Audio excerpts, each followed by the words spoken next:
Friday the 13th with that southern easterly view of the Big A out into Jamaica Bay. Sun was out. Good to see some clear skies, some blue skies in South Ozone Park, Queens. A big improvement over the last couple of days, cloudy and rainy. Friday the 13th with plenty of sun. You do get a Jason on the set here on MSG Plus. Jason Blewett, Maggie Wolfendale alongside. And pick six, a lot of cash up for grabs today. Yeah, there was, Jay, with a little bit over $66,000 in the pot with that double carryover, but a fairly easy sequence, as we'll find out a little bit later in the show. Yeah, if you like chalk and short-priced winners, you've come to the right place, and who doesn't like their chalk? And we'll have plenty of that on the second Friday of the meet. And looking ahead, it'll be January 1st. Before we know it, you'll be showing up to Aqueduct to pick up that 2016 New York Racing Association calendar. And with that in mind, the 2016 Winter-Spring Big A Stakes schedule was announced today. And as usual, we have the 3-year-old campaign, Road to the Kentucky Derby, as far as in New York, and we're checking out Frosted in the Wood Memorial. This really springboarded him onto that Kentucky Derby trail, and we'll be looking forward to the Wood Memorial this year on April 9th, I believe, as well as the Grade 1 Carter, the Gazelle, the Bayshore, and the Excelsior, those all being graded stakes as well. But we kick things off here, Jay, on January 2nd with the Jerome, a Grade 3 for those 3-year-olds. And those Kentucky Derby points coveted. You need the Derby points if you want to make that running on the first Saturday in May. A very late Kentucky Derby this year on Saturday, May the 7th. The Jerome, the Withers, the Gotham, and of course that New York Claiming Championship Day on April 2nd, and a late Wood Memorial as well. A Grade 1, certainly getting support with the Carter, the Gazelle, the Bayshore, and the Excelsior. We stay in stakes company, and we head down to a place you're very familiar with, Laurel Park, their Saturday card, and Linda Rice sending one on the road, the New York bred Palace, who will spend 2016 as a new stallion at Spendthrift Farm in Kentucky. But before the breeding shed, he's got some unfinished business to take care of in the DeFrancis. That's right. He opted to not go to Kentucky for the Breeders' Cup Sprint, stayed here against New York breds. He finally got back on track after what was a kind of tumultuous campaign here for his 6-year-old in 2015. After grabbing his quarter pretty severely in that John Morrissey in the earlier part of that Saratoga meeting. Took a while to get over it, but really did get back on track in the Hudson last time out here, Jay. And interestingly enough, I wish I would have been able to talk to Linda Rice today. Adding blinkers. We haven't seen him wear blinkers pretty much ever. I think maybe he did earlier, way back when in his career, but I thought that was kind of a weird move for the last start of his career. Teaching an old horse some new tricks, and maybe if he runs well, you get him back in the fall highway. I know Linda wants to win that race with him again. Best of luck to Palace, who's got Cornelia Velasquez and David Jacobson setting out the likely second choice in Stall Walking Dude, and New York flavor through and through as we head out to the Twin Spires and talk about Chad Brown and Javier Castellano and Chad's 2-horse assault on Saturday's Mrs. Revere Stakes with a couple of very good 3-year-old turf fillies, including Partisan Politics. Yeah, Partisan Politics, she's been pretty good this year, to say the least, Jay. At least going back to her last race in the Pebbles. Always love the Pebbles on Columbus Day as our historical feature for that day on the calendar. But taking a look at some of the others in here, Celestine coming off a layoff for Christophe Clement, another Christophe runner. Partisan Politics, she finished second to her. And also Onus, what do you do with her for Shug McGaughey? She seems a horse for Corso as far as Laurel Park is concerned. She's turned into a gorilla at Laurel Park. The one big open-length figure and open-length score after another on the turf. Forrest Boyce will have the mount on Onus. The number of different plot lines and layers in that big field with the Mrs. Revere Saturday, one of 12 races they will run at Churchill Downs. Watch, wager, and win, NYRA.com. Check out, by the way, if you have an iPhone or a Droid phone, Google Play, the App Store, the NYRA HD app. Very cool. The technology is insane. Check it out. Download that app. It's free of charge, and you can sign up for your NYRA.com account with that NYRA HD app, and all will be copacetic as we have another Saturday upon us and a couple of turf races in the mix on today's card. Good to be back on the grass, and we start you out with a good one. 3 and up maiden turf runners set the battle in the opening leg of Friday's double pick 6 carryover. And they're off. From the outside, it's Chocolate Chip Boy, Red Guard was away well, and Liam's Prince. Liam's Prince closest to the rail.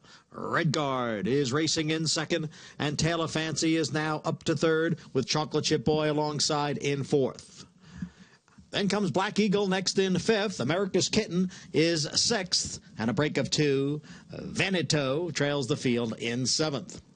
The opening quarter mile over the yielding turf in 24 and 2/5 seconds as they make their way into the clubhouse turn. And it's Liam's Prince in front here by 3/4 of a length. Pressed by Red Guard in second, and on the outside is Black Eagle next in third. Taylor Fancy down on the inside runs in fourth. Chocolate Chip Boy is fifth. America's Kitten remains in sixth. The favorite about 7 lengths from the front. Veneto is the trailer. Midway up the backstretch, the half in 50 seconds. Long shot Liam's Prince by a length over Red Guard. Then a break of two to Black Eagle and Taylor Fancy. Now America's Kitten is on the move, splitting horses and moving up. Chocolate Chip Boy is next to last. Veneto is the trailer. They head for the far turn. Liam's Prince on the inside and Red Guard on the outside, and the two of them are heads apart for the lead, with a Black Eagle, Taylor Fancy, and America's Kitten just in behind. They come into the stretch now. And it's Red Guard and Liam's Prince still heads apart for the lead. Now Red Guard goes on with it. Red Guard takes the lead. Liam's Prince in second. Clear running for America's Kitten, but now 3 lengths behind. Front running Red Guard as they come down for the wire. And it's going to be Red Guard by 2.5 lengths at the end. America's Kitten was second. Pace setter Liam's Prince finished third. And Taylor Fancy. Solid win and a very good ride from Jose Lascano aboard the Bernardini Lane's End homebred in Red Guard, second off the layoff, and that was the winning move for Shug McGahee. Yeah, exactly, Jay. He looked so strong and so solid. He had really filled out from 2 to 3, at least from my perspective, and he looked primed and ready. You know, it doesn't really necessarily play well for horses who need to make a kind of long, sustained run on this course. I think horses that can lay up a bit closer, like Red Guard was able to do so, really have an advantage, whereas your favorite in here, America's Kitten, who was cutting back in distance from a 1.25 mile race, was really kind of behind the 8 ball. I mean, I read Ortiz did the best to try to get him in contention down the backside, but it just didn't pan out. He's a horse that I think that the longer he goes, the better. So maybe he'll get a little more distance next time. Maybe down at Gulfstream Park. Typical Shug McGahee in the meantime. Second start of his 3-year-old season with Red Guard. Jose Lascano, the nice aggressive ride, getting that good forward position. As we continue to go forward, they'll break from the gate in race number 7. Grizzled Group at $10,000 claimers in the third to final leg of this Pick 6 carryover. They're all in. And they're off. Unstoppable You, and every dog has his day. And on the extreme outside, it's Groom for Victory as the field races up the chute. Unstoppable You with the lead. Every dog has his day to his inside, and Groom for Victory to his outside. Then it's a length and a half. Rope-a-dope is running in fourth. Maximus Mike down towards the rail in fifth. Best Play is sixth. And Raptoro trails the field in seventh. Unstoppable You leads by a long neck over Every Dog Has His Day, with Groom for Victory right there in third. The quarter went in 23 and 4/5 seconds. Rope-a-dope, Maximus Mike, their heads apart. Then it's Best Play and a break of 5 to Rapdoro, who continues to trail. Unstoppable You, the favorite here, in front by a head. Groom for Victory into second, with Every Dog Has His Day back running in third. The half was 46 and 3. Maximus Mike is now on the move and moving up on the outside from fourth, and Best Play follows that. Rapdoro has drawn within 7 lengths of the lead. Rope-a-dope has dropped out of it as they come for the head of the stretch. Groom for Victory on the outside, and Unstoppable You at the rail. Unstoppable You on the outside. Groom for Victory. Unstoppable You still in front. Groom for Victory all out in second. Best Play moves to third as they come down for the 16th pole. Unstoppable You is in front. Unstoppable You, a little more than a length, and the gray gelding is going to win it. Unstoppable You takes it, close for second, Best Play, or Groom for Victory. Ninth lifetime win from this gray gelding by exchange rate. 6-year-old with the veteran rider Mike Luzzy aboard. And he certainly had some back class here, Jay, as he goes second time out, though, for Dave Canizzo, and the narrowest of losses last time out. I just flash back to Belmont with Luzzy and Kendrick Carmouche battling down to the wire, and Mississippi Duel just getting the better bob that day. But it's good to see revenge and good to see Mike Luzzy in the winner's circle here at the Big A. Stalwart journeyman brings a good deal levity to that jockey's room and will be one of the sort of forefathers in what will likely be a young jockeys colony over the winter time. And Mike has paid his dues, certainly knows the lay of the land on the inner track, and we hope the Luz off that broken pelvis nearly a year ago stays healthy, and we'd like to see him continue to win races. In fact, Lane Luzzy, his son, had his first career race just Wednesday, in fact, and was third down in Maryland. Yeah, for Lacey Gaudette, and the Gaudettes were the ones who got Mike started in his career. So it's funny to see the second generation working together as well. Everything, some way or somehow, comes full circle. Brothers to Warfront, Barbaro, and Mr. Speaker are meeting in the gate, and we'll have their 11-furlong journey for you on the other side of this break.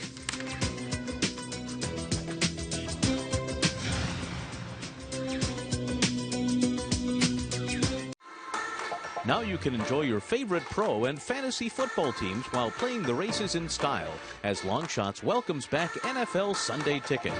With over 400 HD TVs, 270 individual carols, a full-service sports bar and food menu, Longshots is the place to catch all the great racing and football action. So come on out, bring your friends, bring your league to Longshots, located on the 2nd floor at Aqueduct. Welcome back to Aqueduct Insider on a blustery but sunny Friday the 13th at the Big A. And just 8 days out from that 2015 Aqueduct handicapping contest, a $500 buy-in, win one of 4 national handicapping championship seats, a live bankroll contest. $200 goes to your bankroll, $300 to the prize pool. That contest will sell out. Make sure you are out here, and we have a heck, Maggie, as we run down to the wire of a very short fall meet. Heck of a Red Smith coming up, which we'll talk about later in the show. Oh, yeah. Every horse in there is a contender here, especially considering the mile 3/8 distance. It's going to be really neat to see how the dynamics of this race play out, because as I've said, and I'll say it again, it seems as though on this course, especially going these kind of longer distances with a bit of give in it, the more forwardly placed, the better you seem to be. And there's actually a lot of horses in that Red Smith who do have a bit of early foot. And let's see if that's a theme and tactic that holds true for our featured 8th race on the show for you right now. John Abrial will have the call as we wrap things up on the Big A turf for this Friday the 13th. Good field. It was worth the wait, and let's see what happened with 3 turns and 11 furlongs. And they're off.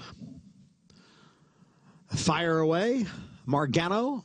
Umjayo down at the rail. It's Margano and Umjayo right together with Fire Away and Dorset 3rd and 4th. Belisarius is 5th. Jay Gatsby is 6th as they move around the first turn. And Margano is the leader by a length. Fire Away in 2nd. Umjayo down at the rail runs in 3rd. Then Dorset in 4th, followed by Belisarius and Jay Gatsby. And it's a leisurely pace here as the field comes into the stretch. The quarter went in 24 and 2/5 seconds.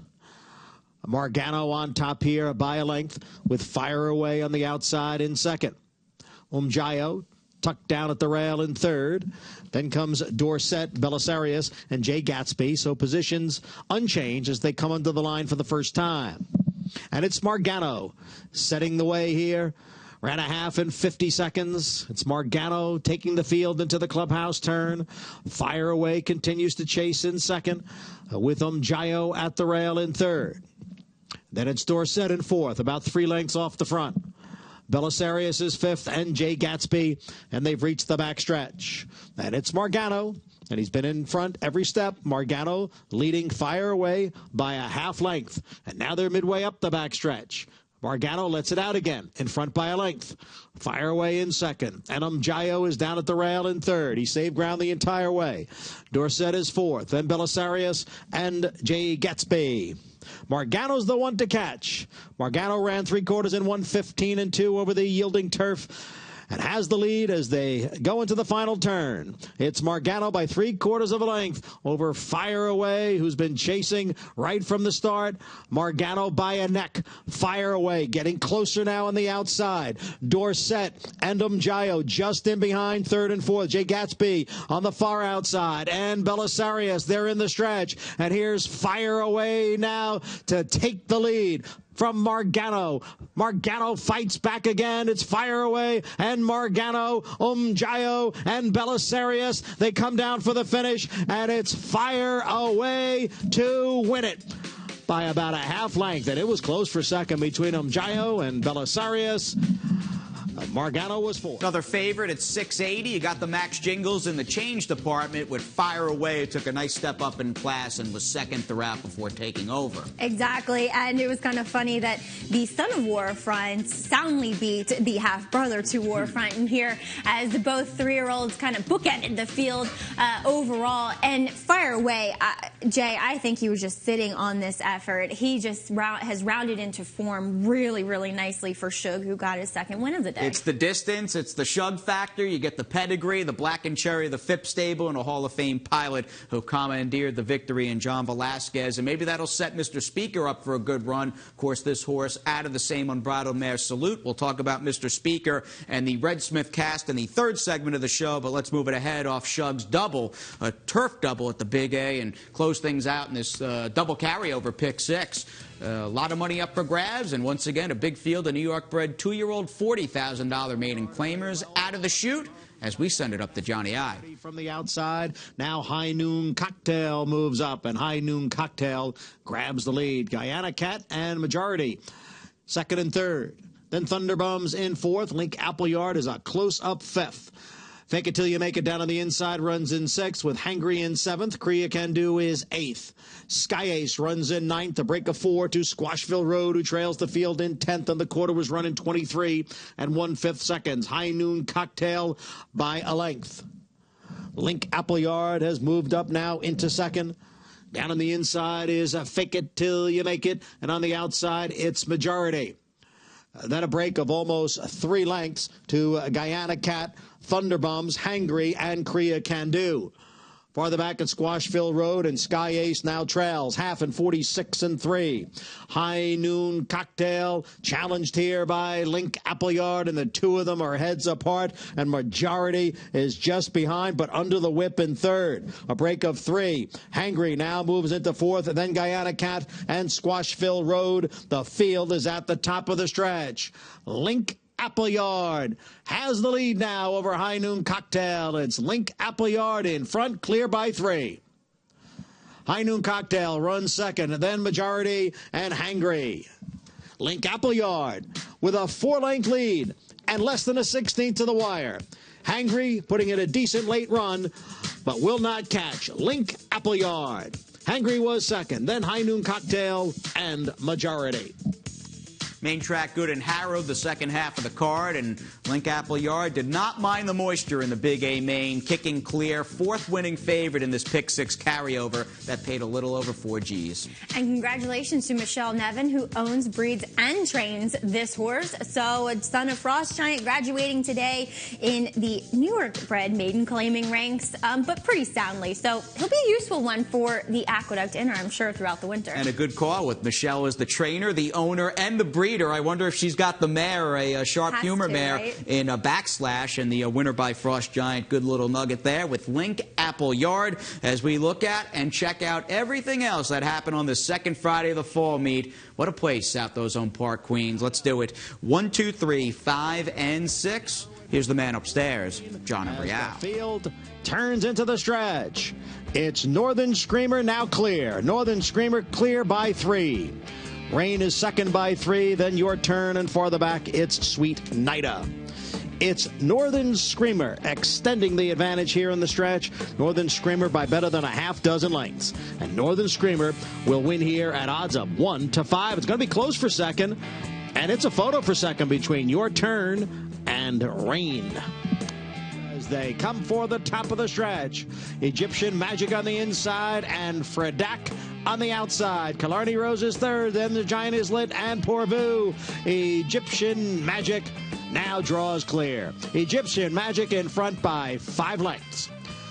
Then it's Fredak, followed by Killarney Rose, the Giant Islet, and Poor Vu. Egyptian Magic, much the best here. Fredak a clear second, then Killarney Rose and the Giant Islet.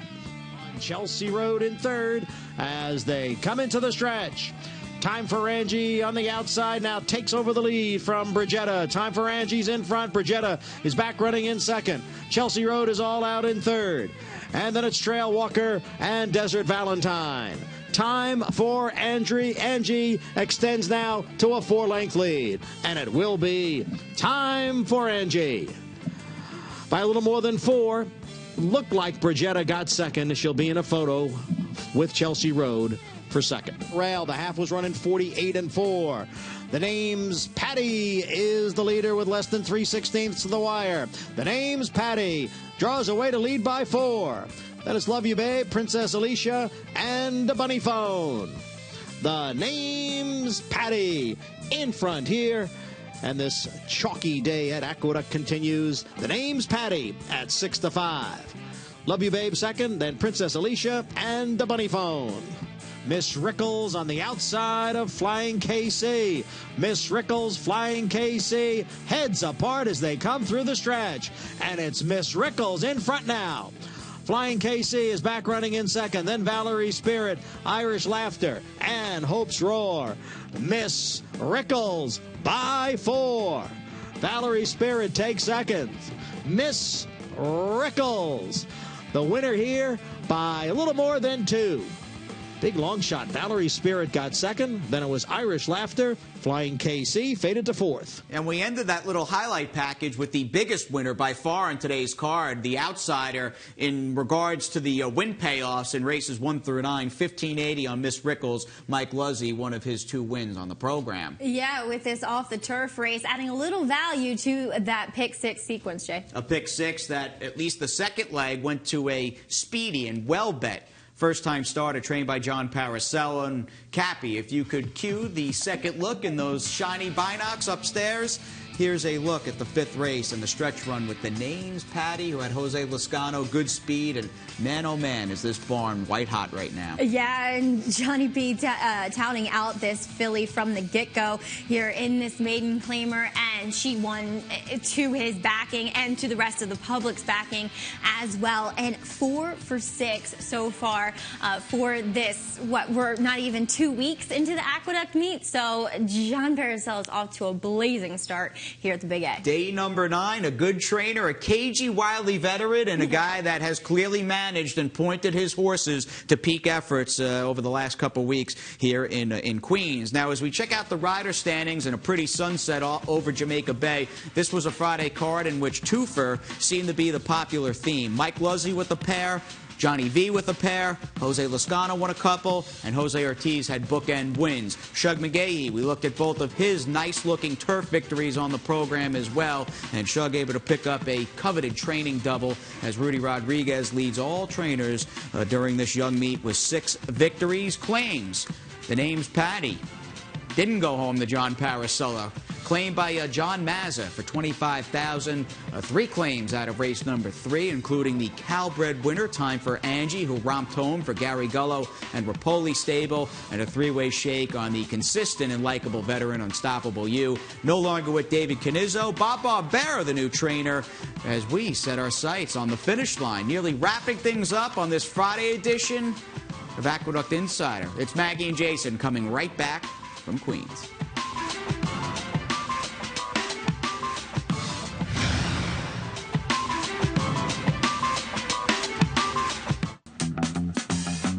$250 the post time, the opening leg sequence of that $200,000 guaranteed late pick 4. Saturday 6th at the Big A. Race 7 is the featured 7th, the last graded race on the Naira turf for 2015. And Shug McGahee off a 2-win Friday sends out Mr. Speaker, who looks to be, Maggie, back at his best off a very nice run in the Knickerbocker. Yeah, and Shug rolls into Saturday on quite a high here. And really, Jay, this horse, in my opinion, does do seemingly his best running when he is forwardly placed. I would love to see him getting back to the trip that he had back when winning the Grade 2 Commonwealth at Laurel.